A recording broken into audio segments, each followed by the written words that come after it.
Hi up there guys, in this video I will show you how to find filters on Instagram. First guys, what you need to do, just simply pops up into your profile section and then just get up in the plus icon on your right upper side. Then select the third selection that says story.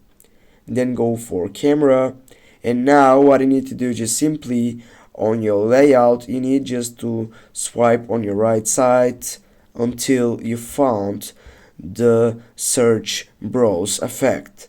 Now go on that one, click on it, and now on the search box you need to type effects that are related to your interest. For example, we'll go with this one is an interesting way.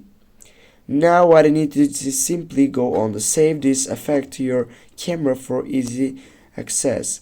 I have saved it to my camera and I can just go on try, and if I wait now, here as you can see the effect is selected. Yeah, that's it guys. Now you know how to find filters on Instagram. Thanks guys for watching. Don't forget to hit that like and share the video. See you soon guys.